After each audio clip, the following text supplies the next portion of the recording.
صدر گرامی، واجب الاحترام علماء کرام، حاضرین جلسہ، پردہ نشین خواتین اسلام، اللہ تعالیٰ کی مہربانی، اس کا احسان و کرم ہے کہ اس تاریخ سال بے مثال اجلاس میں شرکت کی سعادت حاصل ہوئی۔ فخر اہل سنت حضرت مولانا عبدالعلیم صاحب دامت برکاتہ، رکن مجلس شورا دارالعلوم دیوبند کے حکم پر کئی سال کے بعد حاضری ہوئی۔ دعا فرمائیں اللہ تعالیٰ مجھے ہم بات کہنے کی اور ہم سب کو اس پر عمل کرنے کی توفیق مرحمت فرمائیں۔ کہنے والے نے کہا عرش و کرسی سے بالا ہے بام آپ کا، آگے اللہ ہی جانے مقام آپ کا، آپ کے ساتھ صدیق و فاروق ہیں، ہے وہ جنت جہاں ہے قیام آپ کا، آپ جیسا کوئی دو جہاں میں نہیں، اس زمین میں نہیں آسمان میں نہیں، حسن صورت عجب، حسن سیرت عجب، پھر عجب اس پہ حسن کلام آپ کا، عرش سے فرش تک، شرق سے غرب تک نور پھیلا ہوا ہے تمام آپ کا، کیوں جچے میری نظروں میں شان کئی، سطوت قیصری سنجت سروری، ناز کرتا ہوں اپنے مقدر پہ میں، ناز کرتا ہوں اپنے مقدر پہ میں، آپ آقا میرے میں غلام آپ کا، آپ آقا میرے میں غلام آپ کا، ہر مؤذن کی میں نے ادا میں سنا، ایک اللہ کا نام ایک نام آپ کا، ہر نمازی کی التحیات میں تذکرہ آپ کا، ذکر بعد خدا ہوا صلی اللہ علیہ وسلم۔ اللہ تعالیٰ کی مہربانی سے آپ اس 15 روزہ تاریخی اجلاس میں مسلسل شرکت فرماتے ہیں۔ میں اچھی طرح یہ بات سمجھتا ہوں اس اجلاس میں شرکت کرنے والوں کو دین کی مختلف باتیں اور مختلف پہلوؤں سے ان کی واقفیت دن بدن بڑھتی رہتی، مگر آج کے اس پرفتن ماحول میں جب ذہنی آوارگی اور فکری آزادی دن بدن بڑھتی جا رہی ہے، لوگ کتاب و سنت کو اپنی مرضی و خواہش کے مطابق استعمال کرنا چاہتے ہیں، ان حالات میں ایسے اجلاس کی ضرورت دن بدن بڑھتی جاتی ہے۔ ایک نواب صاحب تھے، یہاں کوئی نواب صاحب ہو تو ہمیں معاف کریں گے، یہ بات برسبیل تذکرہ ہم عرض کرتے ہیں۔ نواب صاحب نے اپنے ملاقاتی حال کی پیشانی پر لکھوا رکھا تھا، ٹھہرو مت اندر۔ پڑھے لکھے لوگ نواب صاحب سے ملنے کے لیے آتے، وہ اعلان پڑھتے، ٹھہر جاتے، اندر سے اجازت ملتی تب نواب صاحب سے ملاقات ہوتی۔ اگر بغیر پڑھا لکھا آدمی نواب صاحب سے ملنے آ گیا، اس کے لیے نواب صاحب نے الگ انتظام کرا رکھا تھا، ایک دربان واچمین مستقل متعین کر رکھا تھا کہ اگر پڑھا لکھا آدمی نہیں، جاہل ان پڑھ انوکھا ٹیک آدمی ہے، وہ نواب صاحب سے ملنا چاہتا تو دربان اس کو دروازے پر روکتا، نواب صاحب سے اجازت لیتا، تب ملاقات ہوتی۔ ایک صاحب ضرورت سے زیادہ پڑھے لکھے پہنچ گئے۔ یہ ضرورت سے زیادہ پڑھے لکھے کون؟ جو لکھا ہے وہ نہ پڑھے، یہ لکھی ہوئی بات جس طرح آج تک پڑھی جا رہی تھی اس طرح نہ پڑھے، بلکہ پڑھنے کا طریقہ الگ بتائے، اس کا مطلب الگ سمجھائے۔ ایسے لوگ آج کے دور میں ضرورت سے زیادہ پڑھے لکھے کہلاتے ہیں۔ ایک ساتھ کسی قبیلے کے پہنچے، نہ آؤ دیکھا نہ تاؤ دیکھا، ڈائریکٹ ہونے لگے تو واچ مین نے پیچھے سے گریبان پکڑ کر کے کھینچا، کہا پڑھے لکھے ہو کر ایسی غلطی کر رہے ہو، تم نے اعلان نہیں پڑھا؟ تو صاحب کہنے لگے پڑھا اسی لیے آگے بڑھا، پڑھا اسی لیے آگے بڑھا۔ نواب صاحب کی ملاقاتی ہاتھ کی پیشانی پہ لکھا کیا ہے؟ اس پہ لکھا ہوا ہے ٹھہرو مت اندر آؤ، یعنی ڈائریکٹ ملاقات نہیں ہو سکتی۔ اب تک لوگ اس کو اسی طرح پڑھ رہے تھے، اس کا مطلب یہی سمجھ رہے تھے۔ یہ صاحب آئے جھاڑی جھنگاڑ سے نکل کر ڈائریکٹ ملاقات کرنا چاہتے۔ جب واچ مین نے روکا، پڑھے لکھے آدمی ہو کر ایسی حرکت کر رہے ہو، تو کہنے لگے پڑھا اسی لیے آگے بڑھا۔ کہا کیا لکھا ہے؟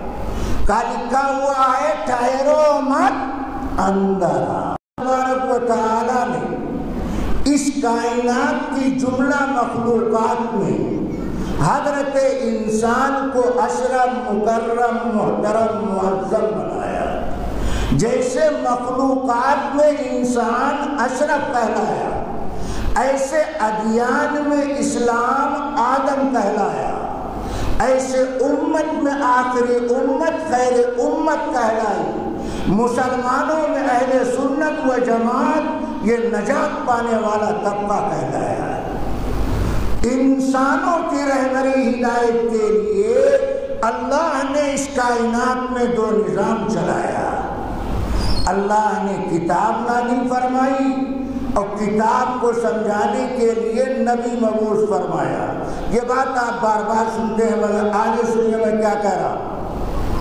کبھی ایسا دنیا میں نہیں ہوا کہ کتاب آئی ہو اور نبی دنیا میں موجود نہ ہو۔ نبی رہا ہو، نبی کے پاس اللہ کی کتاب نہ رہی ہو۔ ایسا تو ہوا کہ نبی ہے مگر اس کے پاس نئی کتاب نہیں۔ رسول آیا، کتاب لے کر آیا۔ اللہ کی کتاب نبی کے اوپر نازل کی جاتی۔ سوال یہ ہے کہ کتاب اللہ کی ہے اور نبی بھی اللہ کا ہے، تو اللہ کتاب نازل کر دیتا، نبی کے بھیجنے کی کیا ضرورت؟ جواب سنو۔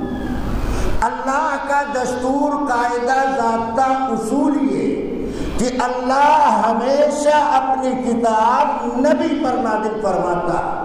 اگر نبی نہیں ہوگا تو اللہ کی کتاب مل نہیں سکتی، لہذا کتاب بھی اللہ کی طرف سے، نبی بھی اللہ کی طرف سے۔ اب سوال یہ ہے کہ کتاب جب اللہ کی طرف سے ہے تو نبی کے بھیجنے کی کیا ضرورت؟ میں نے ایک جواب آپ کو بتایا، دوسرا جواب سنو۔ اللہ کی کتاب کو نبی کے بغیر سمجھا نہیں جا سکتا۔ یہ ضرورت سے زیادہ پڑھے لکھے لوگ کہنے لگے قرآن میں صاف کلیئر لکھا ہوا ہے وَلَقَدْ يَسَّرْنَا الْقُرْآنَ، کہ ہم نے قرآن کو آسان بنایا۔ جب قرآن آسان ہے تو اس کو ہر کس و ناقص پڑھ سکتا، سمجھ سکتا۔ قرآن کے سمجھنے کے لیے نبی کے واسطے کی کیا ضرورت ہے جب اللہ صاف کہہ رہا ہے کہ ہم نے قرآن کو آسان بنایا؟ اگر کوئی قرآن کی اس آیت کا یہ مطلب سمجھتا ہے تو میں ذمہ داری سے یہ بات کہتا ہوں وہ قرآن نہیں سمجھتا۔ قرآن کی اس آیت کا یہ مطلب نہیں ہے، بلکہ قرآن کی اس آیت کا مطلب ارشاد فرمایا وَلَقَدْ يَسَّرْنَا الْقُرْآنَ لِلذِّكْرِ، کہ ہم نے قرآن کو آسان بنایا ذکر کے لیے۔ اب سوال یہ پیدا ہوتا ہے کہ ذکر کس کو کہتے ہیں؟ تو علماء مفسرین نے ذکر کے 3 معنی لکھے۔ ذکر کا ایک معنی ہے یاد کرنا، ذکر کا دوسرا معنی ہے نصیحت حاصل کرنا، ذکر کا تیسرا معنی ہے علم کے۔ اگر ذکر کے معنی یاد کرنا لیا جائے تو آیت کا مطلب یہ نکلے گا کہ قرآن آسان ہے یاد کرنے کے لیے۔ بچہ یاد کرنا چاہے، جوان یاد کرنا چاہے، بوڑھا یاد کرنا چاہے، مرد یاد کرنا چاہے، میاں بینا تو بینا، نابینا یاد کرنا چاہے، قرآن آسان ہے یاد کرنے کے لیے۔ مگر قرآن اسی کو یاد ہوگا جس کے سینے میں پہلے اللہ کے نبی کی نبوت کا اقرار ہو اور اللہ کے کلام پر ایمان۔ اگر نبی کی نبوت کا اقرار نہیں کرتا اور قرآن کو اللہ کا کلام تسلیم نہیں کرتا، اس کو قرآن یاد نہیں رہ سکتا۔ کل بھی ایسے لوگوں کو قرآن یاد نہیں ہو سکا، آپ بھی ایسے لوگوں کے سینے قرآن سے خالی ہے۔ قرآن آسان ہے یاد کرنے کے لیے، یہ ہے آیت کا مطلب۔ اچھا، قرآن ہے آسان ہے یاد کرنے کے لیے۔ اب ہم قرآن کو دیکھتے ہیں تو قرآن کی کچھ آیتوں میں اللہ تعالیٰ نے اپنی قدرت عجائبات کا تذکرہ کیا، کچھ آیتوں میں جنت و جہنم کا تعارف کرایا، کچھ آیتوں میں گزری ہوئی قوموں کا تذکرہ کیا۔ مگر قرآن میں 500 آیات ایسی ہیں جن کا تعلق احکامات سے، ان احکامات پر عمل کرنا نبی کے بغیر ممکن نہیں۔ اسی لیے قرآن کے سمجھنے میں جب انسانوں کو دشواری لاحق ہوتی ہے تو وہ اللہ کے نبی سے رابطہ کرتے ہیں۔ نبی اپنے قول کے ذریعے سے، نبی اپنے فعل کے ذریعے سے اس آیت کی تشریح کر دیا کرتا ہے، اس آیت کی توضیح کر دیا کرتا ہے۔ اس لیے کتاب الہی کے ساتھ ساتھ نبی کا بھی ہونا ضروری ہے۔ حضرت محمد الرسول اللہ صلی اللہ علیہ وسلم قرآن مجید لے کر کے مکہ میں مبعوث ہوئے تو مشرکین مکہ نے نبی کے سامنے سوال کھڑا کر دیا، کہا آپ اللہ کے نبی ہیں؟ اللہ کو فرشتوں میں کوئی فرشتہ نہیں ملا تھا کہ اس کو نبی بنا دیتے؟ اللہ کو کوئی اور مخلوق نہیں ملی تھی کہ اس کو نبی بناتے؟ آپ تو ہماری طرح بشر انسان ہے، آپ کو نبوت دی گئی، یہ بات ہماری سمجھ میں نہیں آتی۔ یہاں رک کر کے ایک بات بطور حاشیہ میں عرض کرتا ہوں، نبی کا انسان ہونا ضروری، یہ شرائط نبوت میں سے ایک شرط ہے۔ نبی انسان ہوگا، غیر انسان کو اللہ نبی نہیں بناتا۔ جیسے نبی کے لیے دوسری شرط انسان ہونے کے ساتھ ساتھ مرد ہونا ضروری۔ اللہ نے انسان کو نبوت اور رسالت کا مقام عطا فرمایا، غیر انسان کو، کسی فرشتے کو اللہ نے نبی رسول پیغمبر نہیں بنایا۔ کیوں؟ فرشتے تو نور سے پیدا ہیں، انسان تو خاک سے پیدا ہے، دیکھنے میں نوری مخلوق تو بہت معصوم معلوم ہوتی ہے، مگر فرشتے کو اللہ نے نبی نہیں بنایا۔ کیوں؟ اس لیے کہ انسانوں کی ہدایت مطلوب ہے۔ اگر فرشتہ نبی بن کر آتا، اس سوال کا جواب سورہ نحل کی اس آیت میں بیان کیا، ارشاد فرمایا وَمَا أَرْسَلْنَا مِن قَبْلِكَ إِلَّا رِجَالًا نُوحِي إِلَيْهِمْ، نہیں بھیجا ہم نے آپ سے پہلے مگر رسول، یعنی آپ سے پہلے جتنے نبی رسول پیغمبر آئے ہیں سب رجالن انسان تھے اور مرد تھے، غیر انسانی جماعت سے میں نے کسی کو نبی نہیں بنایا۔ اللہ نے کہا کہ ان سے کہیے کہ یہ آپ پر تو ایمان رکھتے نہیں، ورنہ آپ ان کو جواب دے دیتے، یہ آپ کا جواب مان جاتے، مگر چونکہ آپ پر ایمان لائے نہیں، آپ کو اپنا دشمن سمجھتے ہیں، اس لیے آپ اگر جواب دیں گے بھی تو آپ کا جواب یہ مانیں گے نہیں۔ لہذا ان سے کہیے فَاسْأَلُوا أَهْلَ الذِّكْرِ إِن كُنتُمْ لَا تَعْلَمُونَ، اگر تمہیں یہ بات معلوم نہیں ہے تو اس زمانے کے اہل ذکر سے یہ مسئلہ معلوم کرو وہ تمہیں اس سوال کا جواب دیں گے۔ اس زمانے کے اہل ذکر کون ہیں؟ اس زمانے کے اہل ذکر اہل علم طبقہ یہود و نصارہ۔ جزیرۃ العرب میں یہودیوں کی بہت بڑی تعداد، مدینہ میں یہودی بڑی تعداد میں آباد، مکہ کے اندر نصارہ موجود ہے۔ حضرت خدیجہ رضی اللہ تعالیٰ عنہ نے ورقہ بن نوفل کے پاس اللہ کے پیغمبر کو پہنچایا تھا، اور ورقہ بن نوفل وہ ہیں جو انجیل کا عربی میں ترجمہ کر کے لوگوں کو عطا کیا کرتے تھے۔ مکہ میں بھی عیسائی موجود تھے، مدینہ میں یہودی موجود تھے۔ اللہ نے کہا ان اہل ذکر سے جا کر کے یہ سوال کرو۔ انہوں نے مدینہ آدمی بھیجا، چونکہ مدینہ کے یہودی تورات زبور کے پڑھے لکھے تھے، ان سے یہ سوال کیا گیا کیا نبی کے لیے انسان ہونا ضروری؟ نبی ہمیشہ انسانوں کو بنایا گیا؟ تو تورات زبور کے ماہرین نے اپنی کتاب کی روشنی میں جواب دیا، ہاں ہاں اللہ کا ذاتہ دستور قاعدہ رہا ہے کہ اللہ نے ہمیشہ نبی انسان کو بنایا ہے، غیر انسانی جماعت سے کسی کو نبی نہیں بنایا۔ اللہ نے ان سے کہا جاؤ اہل ذکر سے پوچھو۔ یہاں رک کر کے ایک بات میں عرض کر رہا ہوں، اس آیت میں اللہ تعالیٰ نے اہل کتاب نہیں کہا، فَاسْأَلُوا أَهْلَ الْكِتَابِ إِن كُنتُمْ لَا تَعْلَمُونَ۔ جب اہل کتاب سے پوچھنے کا مسئلہ تھا تو اللہ نے اہل ذکر کہا، اہل کتاب نہیں کہا۔ کیوں؟ اس لیے کہ لفظ ذکر عام، جب لفظ ذکر بولا جاتا ہے تو اس میں تورات بھی شامل ہے، انجیل بھی داخل ہے، زبور بھی شامل ہے، قرآن بھی شامل۔ اگر اللہ یہ کہہ دیتا فَاسْأَلُوا أَهْلَ الْكِتَابِ، اہل کتاب سے پوچھو، تو یہ آیت تورات زبور کے واسطے خاص ہو جاتی۔ اس لیے اللہ نے عام لفظ استعمال کیا، خاص لفظ استعمال نہیں کیا۔ زبور میں زبور کو، تورات کو قرآن نے ذکر کے لفظ سے یاد کیا، جیسے تورات زبور کے لیے قرآن نے لفظ ذکر استعمال کیا گیا، ایسے خود قرآن کے واسطے قرآن میں لفظ ذکر استعمال کیا گیا۔ کیا فرمایا؟ اِنَّا نَحْنُ نَزَّلْنَا الذِّكْرَ وَإِنَّا لَهُ لَحَافِظُونَ۔ ہم اس ذکر کو، قرآن کو نازل کرنے والے۔ یہاں اللہ نے ذکر قرآن کے لیے لفظ ذکر استعمال کیا، لفظ قرآن استعمال نہیں کیا۔ اللہ یہ نہیں کہہ رہا ہے اِنَّا نَحْنُ نَزَّلْنَا الْقُرْآنَ کہ ہم نے قرآن کو اتارا، ہم اس کی حفاظت کرنے والے۔ لفظ قرآن استعمال نہ کر کے لفظ ذکر استعمال کیا گیا۔ کیوں؟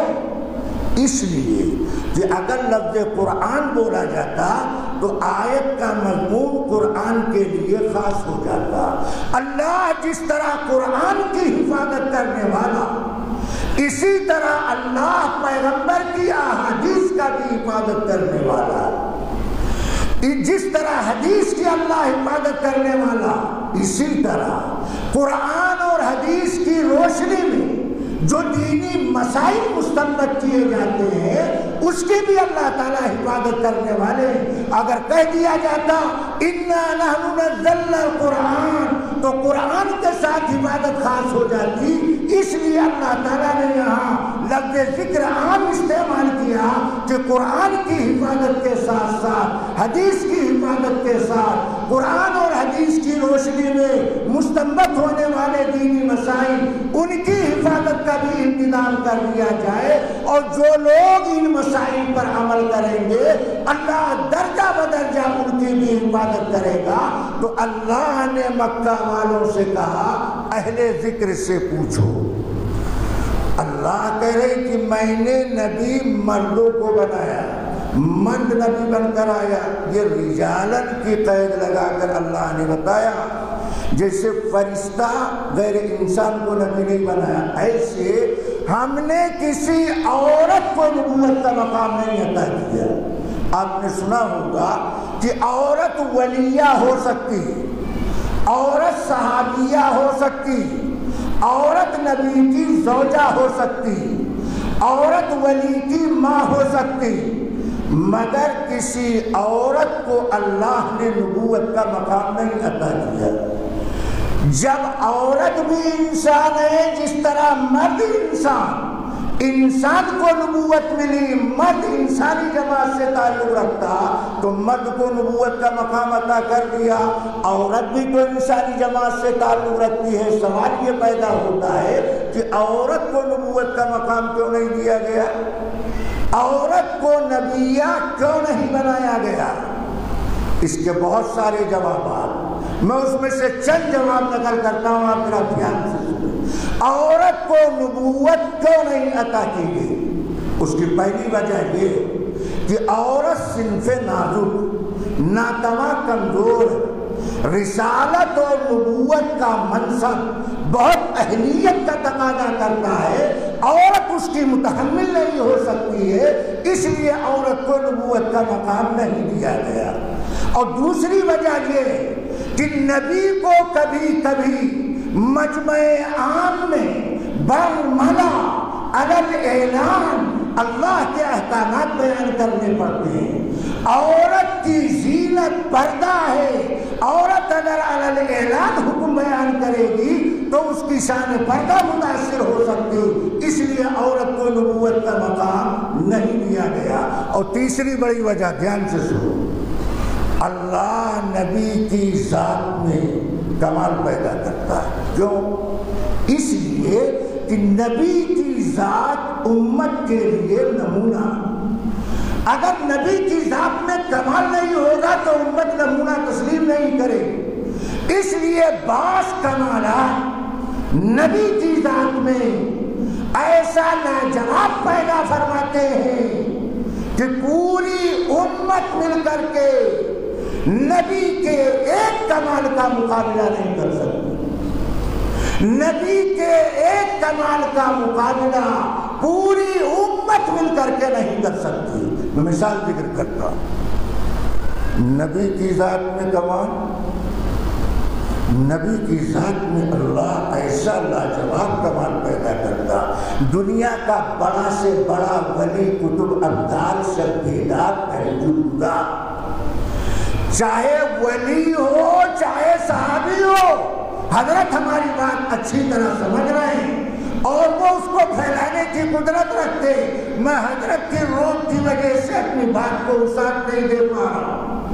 نبی کی ذات میں لاجواب کمال، دنیا کا بڑا سے بڑا ولی وضو کر کے سو جائے تو سو جانے کی وجہ سے اس کا وضو ٹوٹ جائے گا۔ کیوں؟ فقہا کہتے ہیں نیند ناقض وضو ہے۔ علت کیا ہے؟ فقہا فرماتے ہیں انسان جب سوتا ہے تو اس کے جسم کے اعضاء ڈھیلے پڑ جاتے ہیں۔ انسان جب سوتا ہے اس کے جسم کے اعضاء ڈھیلے پڑ جاتے ہیں، لہذا سو جانے کی وجہ سے ولی کا، کتب کا، ابدال کا، صحابی کا، صحابیہ کا سونے سے وضو ٹوٹ جائے گا۔ ان کے لیے نیند ناقض وضو ہے۔ البتہ نبی اگر وضو کر کے سو جائے، اللہ اکبر، نبی اگر وضو کر کے سو جائے اور سو کر اٹھنے کے بعد نبی اسی پرانے وضو سے نئی عبادت کرنا چاہتا تو سو کر اٹھنے کے بعد نبی کے لیے نیا وضو کرنا شرط نہیں ہے، اسی پرانے وضو سے نبی اٹھنے کے بعد نئی عبادت کر سکتا۔ کیوں؟ نیند نبی کے لیے ناقض وضو نہیں، سونے سے نبی کا وضو نہیں ٹوٹا کرتا۔ یہ کمال اللہ نبی کی ذات میں پیدا فرماتا ہے، جو نبی کی ذات امت کے لیے نمونہ ہے۔ نبی کے سونے سے اس کا وضو کیوں نہیں ٹوٹتا؟ نبی نے خود فرمایا کہ میں جب سوتا ہوں میری آنکھیں سوتی ہیں، میرا دل جاگتا رہتا۔ نبی جب سوتا ہے نبی کی آنکھیں سوتی ہیں، نبی کا دل جاگتا رہتا ہے۔ نبی کے اس کمال کو پوری امت مل کر کے اس کا جواب نہیں دے سکتی ہے۔ ایسے ہی اللہ نبی کی ذات میں کمال پیدا کرتا۔ دھیان سے سنیں، نبی کی پاکی بھی اختیاری اور نبی کی ناپاکی بھی اختیاری۔ کیا مطلب؟ نبی اپنے اختیار سے ناپاک ہوتا ہے جتنی دیر کے لیے چاہے ضرورت کے مطابق، اور جب چاہتا ہے تو پاکی بھی حاصل کر لیتا ہے۔ نبی کی پاکی بھی اختیاری، نبی کی ناپاکی بھی اختیاری، برخلاف عورت کے۔ عورت کو نبوت اس لیے نہیں دی گئی کہ عورت کی ناپاکی اختیاری نہیں، نبی کی ناپاکی بھی اختیاری ہے اور نبی کی پاکی بھی اختیاری ہے۔ فرمایا لم یحتلم نبی قط، کوئی پیغمبر کسی نبی کو کبھی بدخوابی لاحق نہیں ہوتی، نبی کبھی بدخوابی کا شکار نہیں ہوتا، اس لیے کہ نبی کی پاکی بھی اختیاری ہے، نبی کی ناپاکی بھی اختیاری ہے۔ اور عورت مہینے میں کچھ دن غیر اختیاری طور پر ناپاک ہوتی ہے، اگر عورت کو نبیہ بنا دیا جاتا، اس کے ممنوع ایام شروع ہو جاتے، فرشتہ پیغام لے کے اندر آنا چاہتا، نبیہ اس کو نکلنے پر منع کرتی، تم باہر جاؤ۔ اس لیے کسی عورت کو نبوت کا مقام نہیں عطا کیا گیا۔ اور تیسری وجہ، آپ اسلام کے تعلیمات پر اجمالی نگاہ ڈالیں، تعلیمات اسلام پر اجمالی نگاہ ڈالیں تو آپ کو پتہ چلے گا اسلام کے کچھ احکامات و مسائل وہ ہیں جو صرف مردوں کے لیے خاص، اور اسلام کے کچھ احکامات و مسائل وہ ہیں جو صرف عورتوں کے لیے خاص، اور اسلام کے کچھ احکامات و مسائل وہ ہیں جو مرد عورت دونوں کے لیے مشترک۔ یہ تین قسمیں نکلی، میں تینوں کی الگ الگ مثال دیتا ہوں تاکہ مسئلہ واضح ہو جائے۔ اسلام کے وہ احکامات و مسائل جو مرد عورت دونوں کے لیے یکساں مشترک ہو، جیسے نماز پڑھنا، روزہ رکھنا، حج کرنا، زکات دینا، اگرچہ اس میں بھی عورت کی رعایت کی گئی مخصوص حالات کی وجہ سے، مگر نفس فردیت جیسے بالغ مرد پر ایسے بالغ لڑکی پر یہ احکام مشترک کہلاتے ہیں۔ اسلام کے وہ احکامات جو صرف مردوں کے لیے خاص، ان میں سے کوئی حکم کسی عورت کے لیے نہیں۔ مثلا نبوت و رسالت کا فریضہ ادا کرنا، یہ مسئلہ صرف مردوں سے متعلق، کسی عورت کو اس کا پابند نہیں بنایا گیا۔ امامت کرنا، اذان دینا، خطابت کرنا، قضا کے مسائل بیان کرنا، ان مسائل کا تعلق صرف مردوں سے۔ مردوں کے ذمے ہے عورت کا مہر ادا کرنا، عورت کے نام نفقے سکنے کا انتظام کرنا، عورت کے ذمے مہر نہیں ہے، عورت کے ذمے نفقہ نہیں ہے، عورت کے ذمے سکنا نہیں ہے۔ یہ مسئلہ صرف مردوں کے ساتھ خاص ہے، اس مسئلے کا عورت سے کوئی تعلق نہیں۔ اور تیسری شکل، اسلام کے وہ احکامات جس کا تعلق صرف عورتوں سے، اس میں مرد داخل نہیں، جیسے امور خانہ داری انجام دینا، گھر کے ضروری کام کرنا، بچوں کی تربیت کرنا، یہ کام صرف عورت سے متعلق ہے، مرد سے متعلق نہیں۔ اسی طرح عدت طلاق گزارنا، عدت وفات گزارنا، یہ مسئلہ صرف عورت سے متعلق ہے، مرد سے متعلق نہیں۔ نفلی نماز، نفلی روزہ، شوہر کی اجازت کے بغیر بیوی نفلی روزہ نہیں رکھ سکتی ہے، یہ مسئلہ عورت سے متعلق ہے، مرد سے متعلق نہیں۔ ترکے میں مرد کو حصہ 2 گنا ملے گا، عورت کو اکیلا حصہ ملے گا، یہ مسئلہ عورت سے متعلق ہے، وہ مسئلہ مرد سے متعلق ہے۔ اللہ تعالیٰ نے فرمایا وَمَا أَرْسَلْنَا مِن قَبْلِكَ إِلَّا رِجَالًا نُوحِي إِلَيْهِمْ، نہیں بھیجا ہم نے آپ سے پہلے مگر مرد نبی بنا کر۔ معلوم ہوا کسی عورت کو نبوت کا مقام نہیں عطا کیا گیا۔ اللہ مشرکین مکہ سے کہتے ہیں فَاسْأَلُوا أَهْلَ الذِّكْرِ إِن كُنتُمْ لَا تَعْلَمُونَ، اگر تم نہیں جانتے ہو تو جاننے والوں سے پوچھ لو۔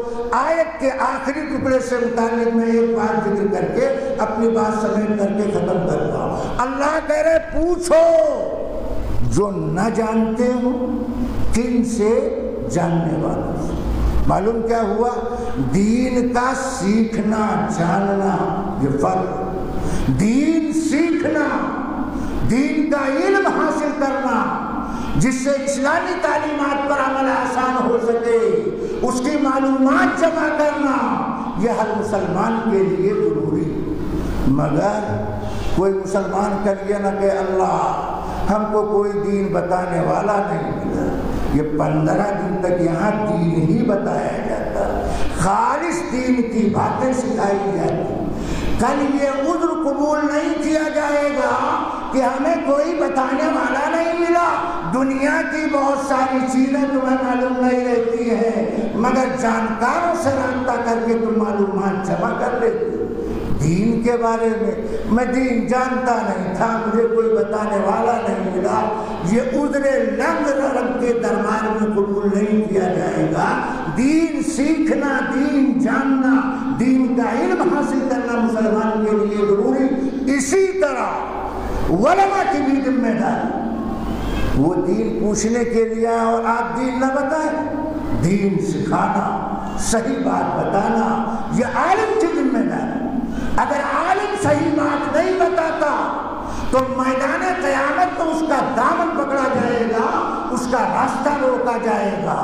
لہذا عوام کی ذمہ داری دین کا صحیح علم ان کو حاصل ہو، اس کے لیے صحیح عالم سے رابطہ کرنا، مستند ادارے سے رابطہ کرنا، یہ مسلمانوں کی ذمہ داری۔ جیسے علاج کے لیے ماہر ڈاکٹر اچھا لگتا، مقدمے کی پیروی کے لیے ماہر وکیل اچھا لگتا، ایسے دین کے مسئلے میں سڑک چھاپ مولوی سے مسئلہ نہ پوچھو۔ جو سکوں کی، جھنکاروں کی آوازوں سے دبتا ہو، اس سے شرعی مسئلہ نہیں معلوم کرنا چاہیے۔ جو حسب و نسب کے اعتبار سے اپنی ایک تاریخ رکھتے ہیں، جن کی حقانیت کے سکے کو دنیا تسلیم کرتی ہے، ایسے لوگوں سے دین کا علم حاصل کرنا چاہیے اور شرعی مسئلہ معلوم کرنا چاہیے۔ آیت کے آخری حصے میں اللہ تعالیٰ فرماتے فَاسْأَلُوا أَهْلَ الذِّكْرِ إِن كُنتُمْ لَا تَعْلَمُونَ، پوچھو جاننے والوں سے اگر تم نہیں جانتے ہو، پوچھو جاننے والوں سے اگر تم نہیں جانتے ہو۔ دنیا میں لوگ پوچھتے بھی اور بات تو خوب پوچھتے ہیں۔ وہ کون لوگ ہیں؟ وہ فرصت کمیٹی کے بنیادی ممبر، فرصت کمیٹی کے بنیادی ممبر جو رات کا اکثر حصہ لایانی کاموں میں صرف کرتے ہیں۔ وہ بہت کثرت سے سوال کرتے، سوال کرنے والوں کے 4 طبقے۔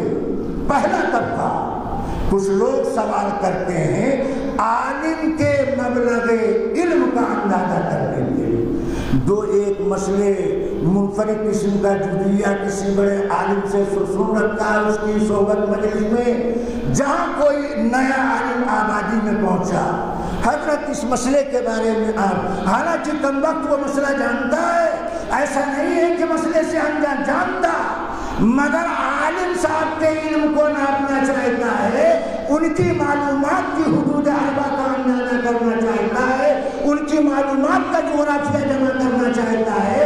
اس مقصد کے لیے سوال کرنا دیتا۔ کبھی کبھی لوگ سوال کرتے ہیں ذہنی عیاشی کے واسطے، سوال کرتے ہیں مگر ذہنی عیاشی، اصلاح کے لیے نہیں، عمل کے جذبے سے سوال نہیں کرتے، ذہنی عیاشی کے لیے سوال کرتے۔ مولانا یہ بتائیے، آدم کے 2 بیٹے حابیل قابیل کی ایک لڑکی کے رشتے میں جھگڑا ہوا، قتل کی نوبت آئی، اس لڑکی کا نام کیا؟ سبحان اللہ سبحان اللہ۔ قبر میں نکیر آپ سے پوچھے گا ان لڑکی کا نام، میدان محشر میں اللہ آپ سے پوچھے گا۔ حضرت تھانوی سے کسی ظالم نے اسی طرح کا نامعقول سوال کیا، علت حقوقی معلوم کیا، تو حضرت نے ترکی بترکی جواب دیا، اچھا یہ بتاؤ تمہاری ناک آگے کیوں ہے پیچھے کیوں نہیں؟ وہ اپنا منہ بنا کے رہ گیا۔ یہ لوگ سوال کا جواب نہیں چاہتے، ذہنی عیاشی کے لیے۔ مولانا یہ بتائیے، حضرت سلیمان نے میدان میں جس چیونٹی سے بات کیا، وہ چیونٹی مذکر ہے یا مؤنث؟ مولانا بتائیے چاہیے موسیٰ علیہ السلام کو لینے کے لیے؟ شعیب علیہ السلام کی جو لڑکی آئی وہ لڑکی چھوٹی تھی یا بڑی تھی؟ ارے ظالم تجھے کیا لینا؟ اصحاب کہف کے ساتھ کتا جو غار میں ساتھ رہا وہ کالا تھا یا سفید تھا؟ تم سے قبر میں پوچھا جائے گا۔ یہ لایعنی سوال کیا جاتا ہے ذہنی عیاشی کی۔ اور تیسری قسم سوال کرنے والوں کی گنجائش تلاش کرنے کی۔